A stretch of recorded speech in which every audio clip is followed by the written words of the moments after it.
Good evening. Good evening.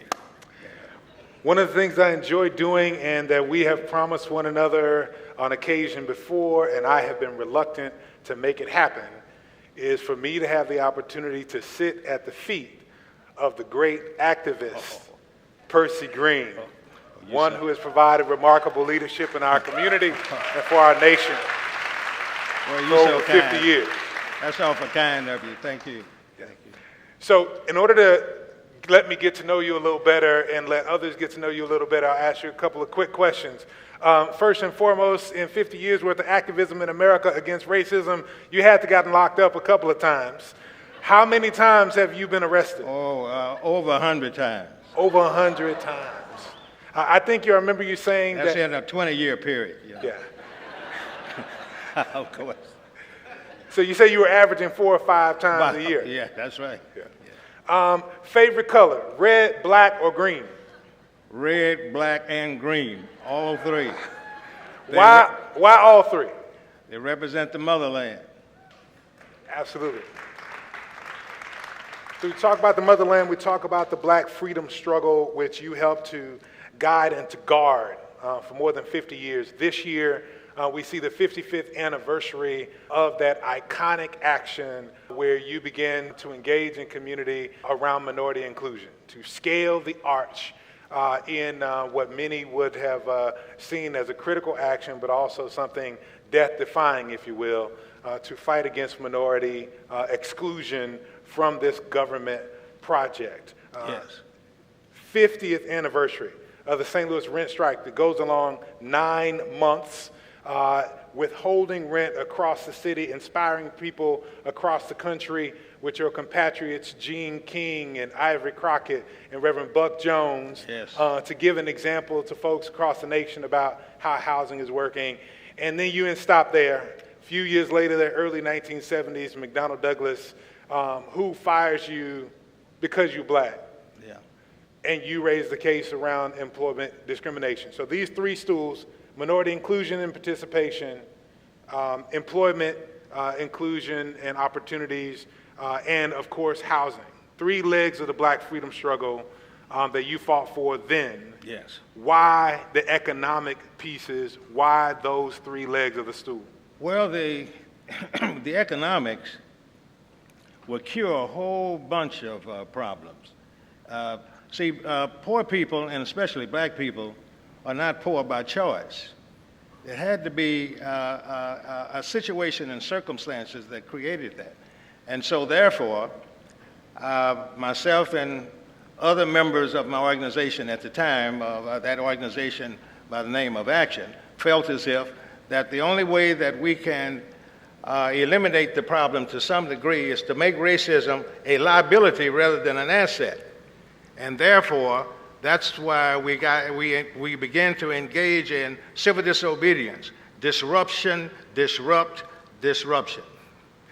Are you suggesting that maybe racism is profitable? Oh, by all means. Otherwise, it wouldn't exist. Otherwise, it wouldn't exist. I mean, let's say, for instance, racism is profitable in at least 3 areas that I can think of off the bat, and that is economics, when folks want to get hired and if they have a friend or associate that they would rather get promoted rather than a minority, then they would hire their white friend or whatnot. The same is with females. You have gender discrimination, and the same practice exists. And of course, politically, you hear a lot of the politicians want to get tough on crime. And you know, that's a buzzword. You know what they mean when they say tough on crime. That means that they want to get tough on black folks. They're going to round up a whole bunch of black folks and put them in jail. And as a result, they get a lot of political votes by claiming to be tough on crime. And then, of course, socially, you have folks that are in various clubs, let's say like the White Veil Prophet, that are also, that's another leg of the stool that we can make it. We start off with a 3-legged stool, but we can make it 4 legs when we engage the White Veil Prophet, which is a Ku Klux Klanish type debutante organization. And the reason why we protest that is because we were showing up the racism in the local large businesses here in the city of St. Louis. Yeah. So when you engaged in action in 1972, December 1972, to infiltrate the veil prophet. To unveil the white veil prophet. Yeah. I mean, that was a protest demonstration that was a classic because of that was something that was supposed to have been impossible. But we managed to have, with Action being an interracial organization, we used our white members. Our fair-minded white members carried on that operation to be able to unveil the white veil prophet. And at that time, his name was, I forgot his name. John King.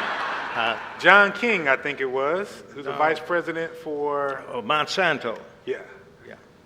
So if you will engage in the kind of creative activity that will unmask racism and maybe make it less popular, less profitable, less politically expedient, then maybe you can get at the heart of it. Well, that's right. See, I mean, you see, the thing about it is most things operate on profits and losses. And I think that if you begin, a company will not necessarily do the right thing because it is the right thing to do and because it's humane. They do it as a result of profit. And if it's more profitable in order to do the right thing, well, let's say, for instance, to break down racism and discrimination as it relates to the gender issue, then they would do so, but only because it is a profit to be made. And I think that as far as we're concerned, for the sake of a livelihood, people making decent salaries and so on and so forth, it's important to make racism a liability, or the practice of racial discrimination and any form of discrimination, make it a liability rather than an asset. Now, you're stepping all on my vocation. You do understand that, right? Well, talk to me. So I'm a preacher. I'm used to making the moral case, that moral suasion, to appealing to people's better angels, that if you just make a values-based case to people and tell them that things are wrong and show them a better vision, then they should come along and do what's right. And people of faith and religious Reverend, people had to be connected with you. I'm sorry, Reverend. I'm sorry, Reverend. My experience doesn't show me that and whatnot. It's all about the profit, even in the churches and whatnot. Even in the church. So Yes. church people, Yes. religious people, Yes. they weren't working with you? We had to engage in civil disobedience in the churches simply because we found some of the large institutional churches was making profits from the was profiting from the very companies that we were charging racial discrimination of. And they didn't say one word. Why would they not say anything? Because they was profiting. The utility companies were the companies that we had under attack at the time. The phone company, the electric company, as well as the gas company. And we found that the churches had interest in those particular, stock interests in those particular companies. And we went to them and say, hey, why don't you denounce this type of behavior? And there was absolutely quietness. Yeah. So you also had this issue where you were running actions. I don't know what you had against white bread, but you're running actions against Wonder? Well, Wonder bread and those colored cupcakes.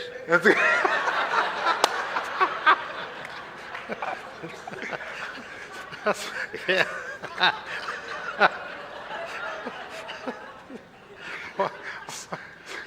And these are things that religious people had challenge with. So much so that you actually had to go into some of the churches. So 1969, you're really making the case. You had to be making, you're talking about churches having assets. Black churches ain't got no money. So you must have been talking about white churches in 1969. We felt as if in 1969, when we took on the white churches, we pointed out the fact that the churches, the large institutional churches, they were supposed to be the moral fiber of the community. And yet they was profiting from racism.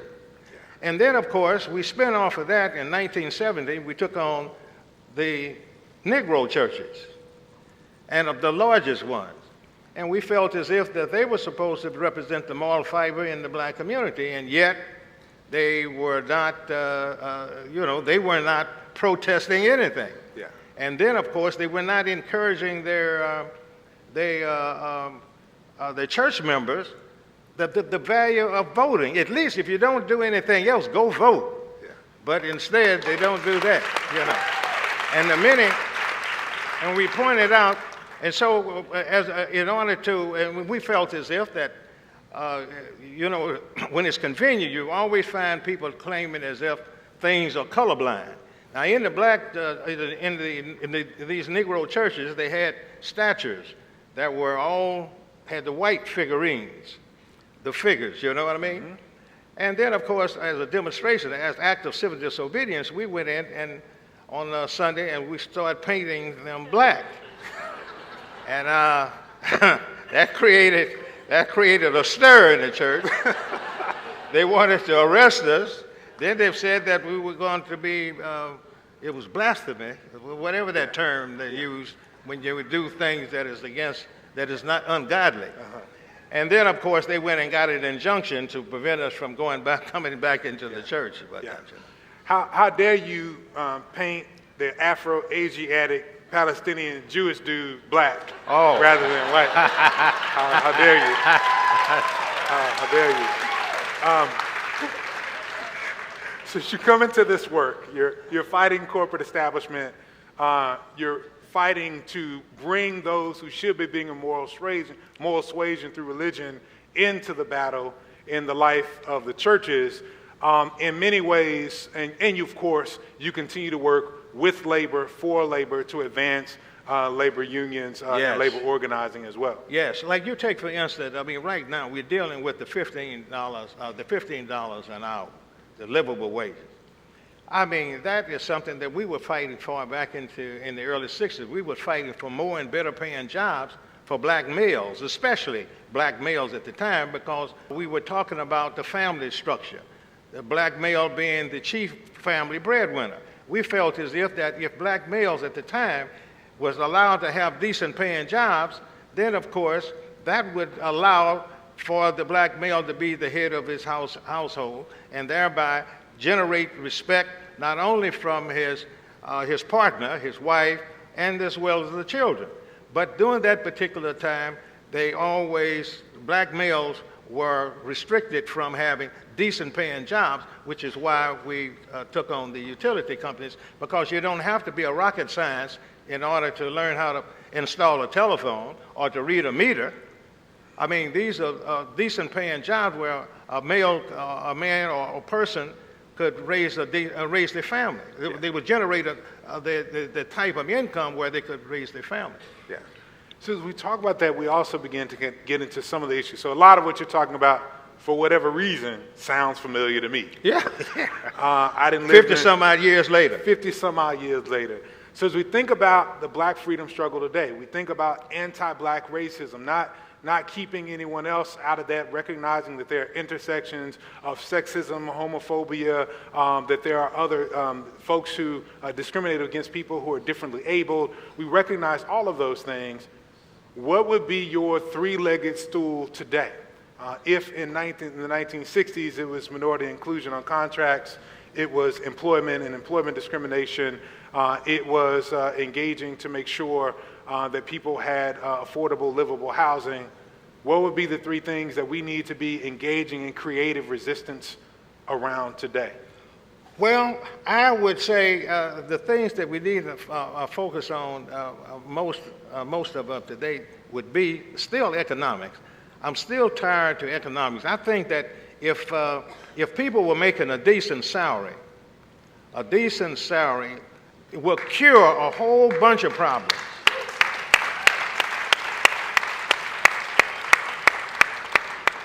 And I think that we have to kind of look at things like this. I mean, the rationale for preventing a person from making a decent salary has to be, it has to be about greed. I mean, just look at the wealthy folks that making oodles of money. And why? Now, let's look at taxes. I really think that taxation is something that we need to look at.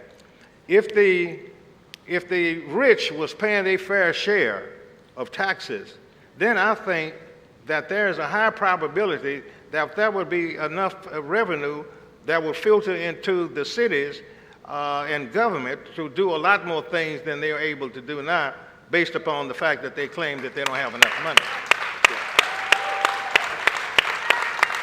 I'm also into transactional taxation. I don't know how many of you have been dealing with that, but that's something that we need to get off into.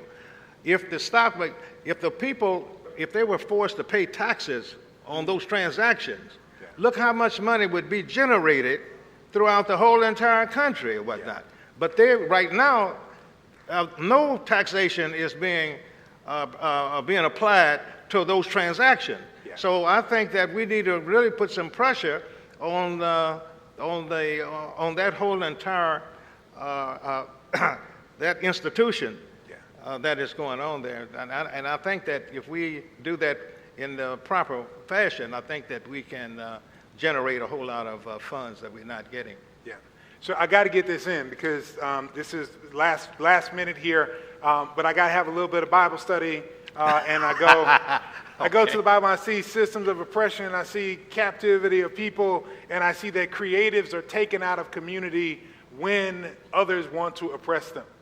And I look across and I see someone who fights for organized labor, and I see someone who's remarkably creative. You want to fight minority inclusion? Climb the arch. You want to challenge the church? Paint white, Jesus black.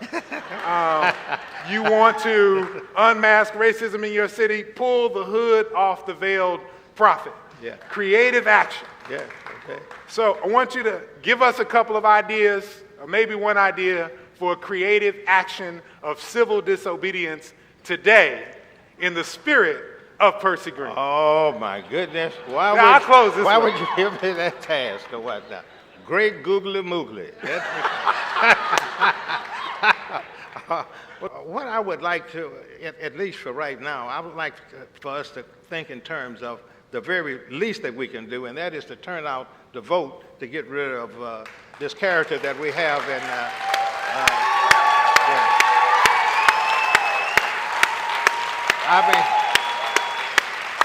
If we could just start, if we can just energize the community and start getting people sensitized to vote, I'm neither Democrat or Republican, but I think right now we have to go Democrat this time around in order to try to make some drastic changes. So if we can do that, that would just be one thing. That's not an act of civil disobedience, by the way, but that's just something that we need to do. But I'm very, very much into supporting organized labor. I think that if it was left to me with the $15 an hour, this is something that I would think that we need to think in terms of. How long ago that they started advocating the $15 an hour? That was about 5 years ago. Well, see, what I would do is this. If this was an action program, the first year that we initiated the program, it would be $15 an hour. And every year that those companies that would not adhere to that, they would be taxed another dollar. So how many years it has been? 5 years? Well, it would be $20 now. I would be advocating $20 as the minimum wage because they would have to be taxed for not doing the right thing.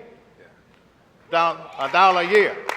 And each time the company refused to adhere to that particular year, they would be taxed another dollar the following year. So it would be the minimum wages that we would be advocating for now would be 20 some odd dollars. Yeah. Good deal.